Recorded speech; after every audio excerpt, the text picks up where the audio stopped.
1 million seconds is 11 days. 1 billion seconds is 33 years. So the average human life is around 2.5 billion seconds long. Approximately 150,000 people die each day around the world. Every year, about 8 out of every 1,000 people die, according to the Population Reference Bureau and the CIA's World Factbook. The current world population represents only 7% of the total of anatomically modern human beings who have ever lived, which is an estimated 108 billion people. Every minute, 300 million cells die in the human body.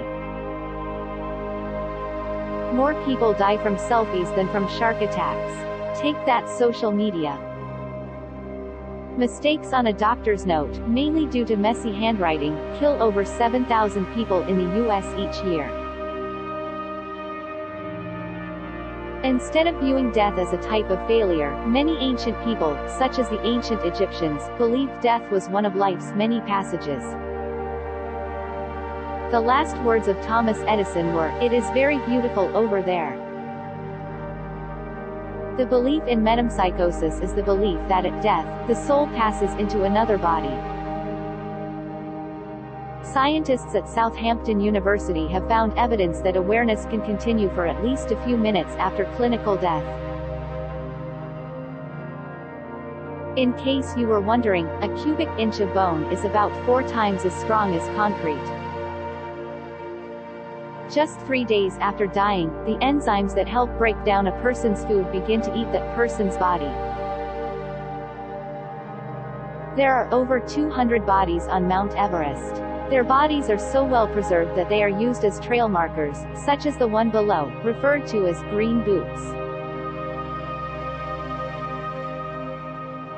Peter Pan in Sir J.M.'s novel of the same name declares, "To die will be an awfully big adventure." In Cotard's syndrome, living people believe themselves to be dead. There are animals that don't die, or at least don't die from old age, including a jellyfish and a kind of flatworm. Near-death experiences seem to be caused by dopamine and oxygen deprivation. Animals such as dolphins and elephants grieve the loss of a pack member and recognize it via elaborate memorial rituals. In some green burial methods, you skip the embalming processes and get biodegradable, woven willow caskets, which decompose into the ground. Among the Dani people of Papua New Guinea, the death of a loved one meant that any women and children related to the deceased had to cut off some of their fingers. This was done to drive away spirits, and is now banned. Hidden high up along mountainsides and in difficult-to-reach places. The people of Sagada in the Philippines believed that the closer a coffin was to the sky, the closer the deceased was to heaven. The Philippines also has the Tinguan funeral, where people dress the dead in their finest clothes, sit them in a chair, and give them a smoke. There the dead sit smoking for several weeks. In Madagascar there's Famadihana, where people dig up their dead every 5 to 7 years to take care of them.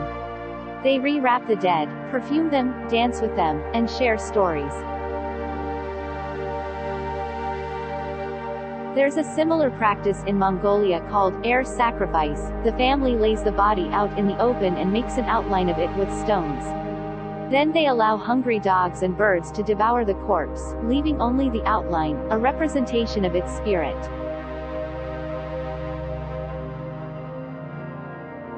In the old days, the Melanesians of Papua New Guinea and the Wari people of Brazil would eat the dead in order to expel the fear and mystery that surrounds the concept of death. The Yanomami people also practice this.